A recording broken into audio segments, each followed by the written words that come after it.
시장 안에서 오늘 그래도 삼성전자, SK하이닉스 빨간불을 켜며 장을 마쳤고요. 테마주단에서 봤을 때는 AI 소프트웨어주들의 오름세가 눈에 띄었습니다. 바로 이 일정 덕분이었죠. 삼성전자의 갤럭시 S24 시리즈가 공개가 됐는데 타이틀에서도 보다시피 AI is coming.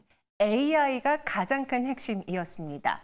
우리가 많이 이야기했던 클라우드 AI가 아니라 이제는 온디바이스 AI로 기계 자체에서 인공지능이 어느 정도 인식을 하고 알아서 생성형 AI를 활용할 수 있는 그런 기기가 탄생한 건데요. 이번에 이 AI를 활용한 주요 기능을 살펴보시면요. 통화 중으로 실시간 통역이 가능합니다. 기계 자체가 알아서 뇌를 써서 통역을 해주고 무려 13개 언어가 실시간으로 통역이 가능하고요. 문자 메시지의 실시간 번역 더불어서 이번에 노트 어시스트라고 메모를 자동적으로 요약하고 정리해주는 기능도 있습니다. 최근에 카카오톡에서도 쌓인 메시지를 정리해주는 그런 기능이 나왔던데 훨씬 더 유용하게 활용할 수 있을 것 같아 보이고요. 더불어서 AI를 활용한 갤러리 편집 기능, 단순한 편집이 아니라 생성형 AI를 활용할 수 있는 편집 기능이 탑재됐습니다. 가장 시장에서 좀 신기해하는 게 이 서클 투 서치 검색인데요. 많은 이미지에서 이렇게 내가 화면을 보고 동그라미만 표시하면 알아서 구글과 함께 검색 기능이 연동돼 서치가 자동으로 되어지는 기능이 탑재가 됐습니다. 이렇게 대표적인 기능을 보면 그동안에 우리가 무언가 스마트폰 언팩 행사에서는 카메라 화소가 어떻느니, 디젤이 어땠느니, 그리고 접히는지 안 접히는지 디스플레이 쪽에 관심을 뒀다면 이번엔 그거에 대한 관심보다는 온통 AI에 대한 시선이 쏠리고 있습니다. 그래서 기대하는 건 앞으로 삼성전자가 이 온디바이스 AI 시장을 주도하고 선도할 수 있을 것이다라는 기대죠. 실제로 AI폰 선점을 노리는 삼성전자, 이 AI폰 포급률이 현재는 4% 정도에 불과한데요. 앞으로 4년 만에 무려 40%, 10배나 증가할 것으로 보여지고요. 이 시장을 우리가 다 가져가겠다 생각하고 있습니다. 실제로 요즘 아이폰이 중국에서 할인 판매까지 하고 있다고 하는 만큼 삼성전자가 이 시장에서 혁신을 가져다 줬고 이제는 카메라 화소가 더 이상 좋아지길 원하지 않는 소비자들은 AI가 탑재된 스마트폰을 교체할 수 있겠죠. 그럼 이와 관련해서 우리가 눈여겨봐야 될 기능은 무엇이 있을까요? 다음 장 보시죠. 실제로 보시면은 반도체라던가 소프트웨어, 하드웨어 나눌 수 있는데요. 하드웨어 단에 보면 반도체, 부품으로 크게 대분류가 됩니다. 메모리, 팹리스, 디자인하우스, 패키징, 검사 장비, 부품으로 최근에 온디바이스 AI 관련주들이 수혜로 꼽혔고요. 부품은 그동안 스마트폰 하면 가장 직접적으로 거론됐던 삼성전기, 뉴플렉스, 인터플렉스인데 실질적으로 이쪽에서 실적이 개선되긴 하겠지만 스마트폰 시장이 완벽하게 살아남기 전까지는 다소 실적 부진세가 이어질 것이다라는 분석이 따르고 있습니다. 오늘 시장에서 가장 많이 반응한 건, 상승폭이 컸던 건 이 가장 마지막에 있는 소프트웨어 단이죠. AI 소프트웨어 관련주로 솔트룩스, 폴라리스 오피스, 셀바스 AI, 플리토 많은 종목들이 있는데요. 이쪽에서의 주가 상승폭이 더욱더 크게 나타났습니다. 변영희 대표님, 네네. 전반적으로 이번에 갤럭시 언팩 행사를 정리해 보면은 키워드는 딱 하나 AI뿐이었거든요. 네네. 뭐 크게 반도체로도 볼 수도 있고 부품으로도 볼 수 있고 AI로도 볼 수 있는데 이번 언팩 행사에서 우리가 가장 주목해야 되는 건 어떤 건지 시장의 반응을 좀 정리해 주시죠. 오늘 AI의 이 상승은 약간 좀 개별 이슈도 좀 있었다라고 좀 보고 있습니다. 먼저 이스톨 소프트가 오늘 휴먼 서비스 이 페로소 라이브를 좀 출시하겠다고 좀 밝혔고 오늘 상한가를 안착했던 플리토의 경우에는 지금 GPT 서비스를 좀 출시 검토를 하고 있다는 좀 이슈가 좀 반영이 됐기 때문에 관련해서는 AI에 대한 기대감이 뭐 CES 2024 이후에 서비스 출시에 대한 어떤 본격 기대감, 여기서 상용화되고 여기서 돈을 벌 수 있는, 즉 수익원을 창출할 수 있는 서비스 고도화를 좀 이뤄냈다는 관점에서의 기대감들을 좀 수반하고 있다라고 좀 보여집니다. 다만 이번에 이 갤럭시 S24의 언팩 행사 이후에 상세 스펙이 좀 공개가 됐는데 여기에 연동될 수 있는 부분들은 이번이 일회성이 아니라 앞으로 AI4는 지속해서 그 기능들을 고도화시키고 기기 안에서만 좀 구현될 수 있는 것이 아니라 다른 이 기기들과 좀 연동되면서 새로운 영역으로서에 대한 확장성들을 좀 내포하고 있기 때문에 특화된 AI의 기술과 서비스, 여기서 좀 더 확장성을 좀 갖고 있는 그런 AI 종목들을 지속해서 좀 우리가 좀 주시해야 되겠다라고 좀 판단해봤습니다. 네, 이사님 오늘 시장에서 좀 빨간불을 켰던 대표적인 종목으로 보면은 반도체에서 몇몇 종목 그리고 AI 소프트웨어가 있는데 네. 물론 삼성전자는 이 모든 걸 다 실질적으로 이끌고 가는 선도 접체이기 때문에 오늘 뭐 시장이 기대할 수도 있고 더불어서 낙수 효과를 기대할 수 있는 종목들이 더 크게 올랐거든요. 소프트웨어 단에서의 주가 상승이 컸던 건 단순히 반도체와 비교했을 때 시총이 작아서 반응폭이 컸다라고 해석해야 되는 건지 아니면 최근에 이 반도체가 시장 지수랑 좀 연동된 모습을 보이기 때문에 무언가 불안한 이 반도체주보다는 소프트웨어가 지금 현재 더 매력적인지 어떻게 분석을 해봐야 될까요? 우선 대형 반도체 쪽은 시장 영향을 받았다는 해석을 할 수가 있겠고요. 오늘 좀 변화가 있었던 게 한미 반도체의 실적 발표가 있었어요. 4분기 실적이 예상치를 상회하는 모습이 나오면서 장비주 같은 경우는 4분기 실적을 확인하고 갈 필요가 있었고 나머지 이제 실적 발표를 하지 않은 대형 IT주 같은 경우도 실적에 대한 확인이 있다는 시각이 오늘 좀 한꺼풀 벗겨지는 흐름이 나오면서 반등이 나왔어요. 그런데 소프트웨어 쪽이 상대적으로 더 강했던 이유는 핵심 키워드가 비행기 모드 안에서 이제 번역 같은 경우를 실행을 할 수 있다라는 점입니다. 이 부분이 의미하는 바는 뭐냐라고 하면은 온디바이스 AI를 이제는 구현 가능하다는 점이에요. 이 부분에 대해서 시장의 반응은 기존에 없던 부분이 새롭게 생겨난 거고 그랬을 때 이제 기기 수요를 어떤 식으로 창출하는지를 확인을 하겠죠.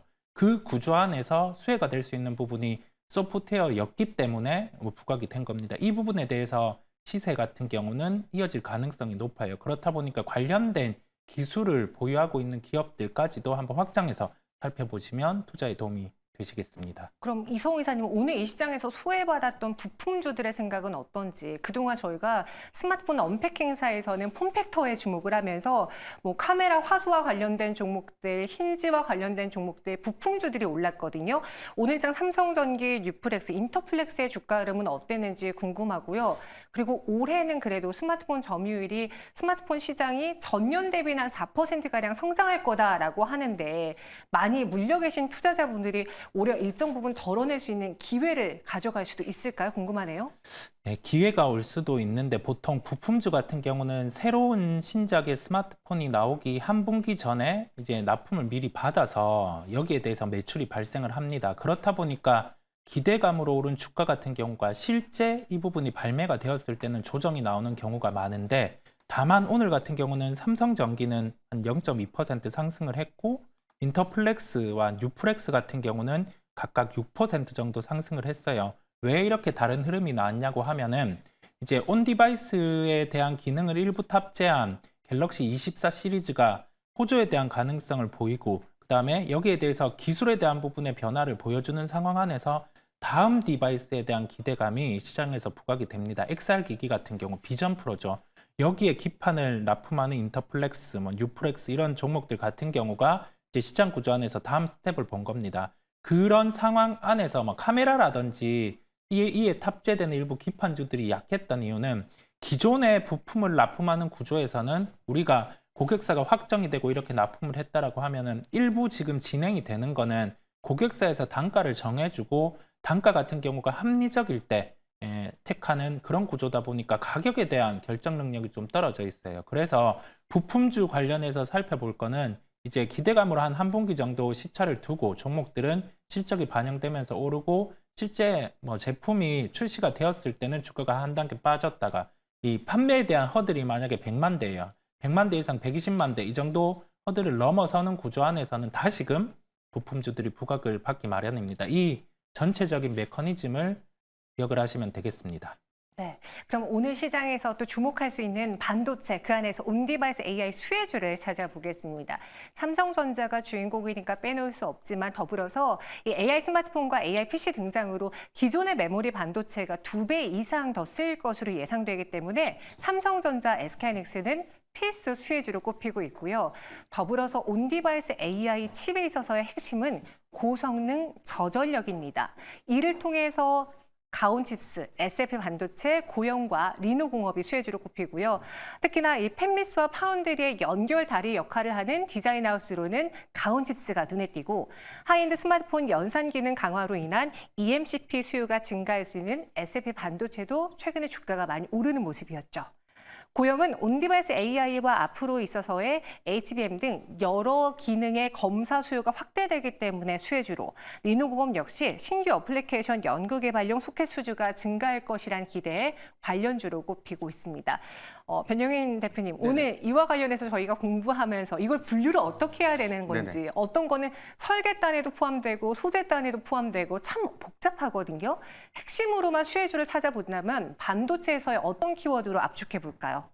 단순하게 온디바이스 AI에 대한 메커니즘을 좀 알아볼 필요가 있는데, 이 온디바이스 AI는 자체적으로 데이터 연산을 처리합니다. 기존의 스마트폰이 클라우드에 데이터가 갔다가 다시 보관을 했다가 처리하기 위해서 나왔다가 이런 절차를 좀 수반하다 보니까 굉장히 좀 느립니다. 그런데 자체적으로 이 클라우드에 거치지 않고 자체적으로 데이터 연산 처리를 하다 보니까 굉장히 좀 빨라지는 측면이 좀 있지만, 단점은 여기서 발생되는 이 열에 대한 발생 효과, 그리고 전력 소모량이 좀 크게 증가될 수 있다는 부분, 이 부분 때문에 온디바이스 AI 구현을 위해서 방열 부품 소재, 그리고 저전력 고성능 반도체 칩에 대한 수요, 이 부분이 좀 필요하고, 여기에 특화돼서 접층 세라믹 콘덴서 MLCC에 대한 이 용량이 좀 더 추가가 되는 그런 이슈가 있고, 이 구현을 위해서 이전에서는 이 팹리스 설계단에서에 대한 부분들, 이 부분을 좀 더 구현시키기 위해서 이 파운드리에 대한 패키징 테스트에 대한 이 공정 절차가 더 늘어난다. 이 관점에서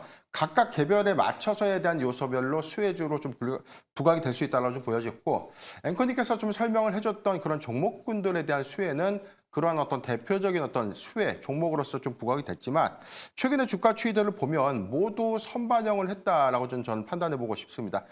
과거 이제 우리가 HBM 반도체에 대한 어떤 사례들을 좀 봤을 때 단순한 고객 반도체의 상용화 기대감들이 좀 부각이 됐고, 여기서 장비주단의 주가 선점 효과, 그리고 지금 이후에 조정을 받은 구간에는 그렇다면 과연 실적으로서 좀 증명할 수 있을까라는 어떤 숙제를 좀 안고 있는데, 한미 반도체가 4분기 수주에 관련된 어떤 이슈, 이 부분 때문에 실적 컨센서스를 좀 상회했다는 점, 이 부분은 굉장히 긍정적이다.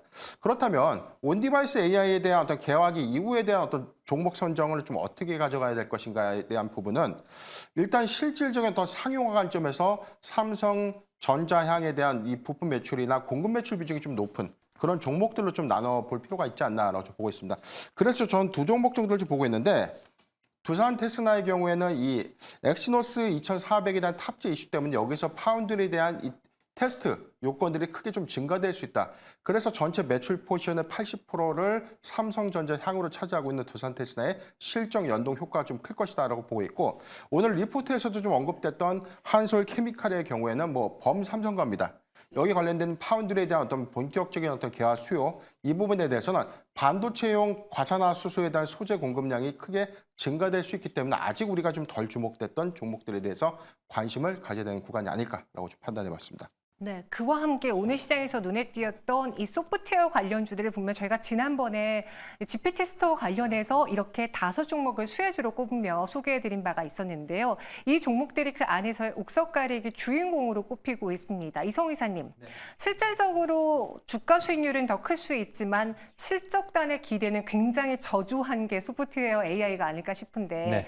우리가 성장성을 믿고 가는 게 좋을지 아니면 이슈성을 믿고 가는 게 좋을지, 혹시나 아직 덜 간 종목이 있다면 저희가 내일장 시초가 공략주로 또 선정해 볼 수 있지 않을까 싶거든요. 네네. 어떤 거 위주로 봐볼까요? 지금 전체적인 종목들 봤을 때 소프트웨어 종목들이 해외 대비해서 우리나라가 할인을 받아왔던 요소가 끌어줄 수 있는 하드웨어가 부족했어요. 그런데 그 부분을 해소해주는 단계가 GPT 스토어, 그다음에 여기 더해져서 온디바이스 AI라는 점이 있습니다. 그랬을 때 최근에 주가의 시세들이 답을 보여주는 것 같습니다. 투톱이죠. 이스트 소프트와 한글과 컴퓨터 같은 경우가 대표적인 대장주라는 말씀을 드릴 수 있겠고요. 당장 실적이 올라올 수 있는 구조를 갖추고 있다 보니 이런 종목들이 강하고, 여기 더해져서 대기업과 협업 가능성이 열려있는 종목들을 노출해볼 필요가 있는데, 그런 종목은 솔트룩스 이런 종목까지 함께 말씀을 드릴 수 있겠습니다. 이제 시장의 개화 단계 안에서는 당장 실적이 나오기보다 매출액이 증대될 수 있는 요인을 갖추고 있는 기업들, 그 다음에 이에 더해져서 정책적인 측면에서 교집합이 있는 사업들을 볼 필요가 있는데, 대형 언어 모델과 함께 이제 AI와 관련된 시스템 같은 경우가 함께 구현이 가능하기에 소프트웨어 같은 경우는 아직 보유에 대한 관점을 말씀을 드립니다. 네. 그래도 이 시장 안에서 먹거리가 참 많습니다. 과연 내일장에도 우리가 주목해야 될 시초가 공략주가 있을지 지난번에 이성우 이사님이 이 시간에 소개해드렸던 종목이 솔리드였는데 목표가를 달성했거든요. 오늘은 어떤 시초가 공략주로 내일 시장 또 노려볼까요, 이사님? 네, 오늘은 우리가 그 플리토 같은 경우가 주가가 상한가에 도달을 했어요. 그랬을 때 시장 안에서는 다른 디바이스에서도 역시 음성 인식이라든지 번역과 관련된 탑재를 할 수 있는 레퍼런스를 가진 기업들을 찾을 것으로 보입니다. 그렇다 보니까 이런 레퍼런스를 가진 브리지텍 같은 경우를 말씀을 드리려고 하고요. 음성이라든지 텍스트 변환과 관련된 모델 위스퍼 API를 보유를 하고 있습니다. 그렇다 보니 시장 안에서 이런 종목은 오늘 거래가 발생을 했고 추가로 단기적인 모멘텀이 아니기에 목표가 같은 경우는 8,900원을 말씀을 드리고요. 손절가는 7,200원을 함께 말씀드립니다. 네, 음성과 텍스트가 중요하니까 또 이와 관련한 종목 브리지텍을 소개해드렸습니다. 목표가 8,900원, 손절 가격은 7,200원이고요. 변영인 대표님의 내일장 시초가 공략주 궁금합니다. 예, 저는 삼성전기를 좀 골라봤는데 갤럭시 S24에 대한 언팩 행사 공개 이후에 저는 온디바이스 AI의 가장 큰 수혜주가 삼성전기가 아닐까라고 좀 보고 있습니다. 여기서 공급되고 있는 기판, 그리고 MLCC 부분, 그리고 지금 고도화된 기존의 카메라 스펙이 100배 줌인데 근본에 탑재되는 이 스펙은 150배 줌으로 이 기능 고도가 좀 됐다는 부분에 대해서는 카메라 모듈에 대한 공급세, 그리고 중국향의 스마트폰이 향후에 AI 시장을 좀 선도할 때 여기에 공급될 수 있는 부품의 양들을 우리가 좀 추산을 해볼 때 삼성전기 어제 낙폭이 굉장히 좀 뼈아픈 구간이긴 하지만 네. 저는 긍정적으로 본다면 아주 매수하기 좋은 매력적인 구간까지 내려왔다라고 좀 판단해 보고 싶습니다. 14만 원 미만, 13만 원에서 14만 원 구간은 지금 분할 매수가 좀 유효한 구간이 아닌가라고 좀 보고 있고요. 저는 목표가 15만 3천 원, 그리고 손절가는 12만 4천 원을 제시해 드리겠습니다. 네, 내일 여러분들을 위한 선물 삼성전기와 브리지텍까지 소개해드렸습니다. 넥스트 정연 돌파했고요. 두 분 여기서 인사드릴게요. 고맙습니다.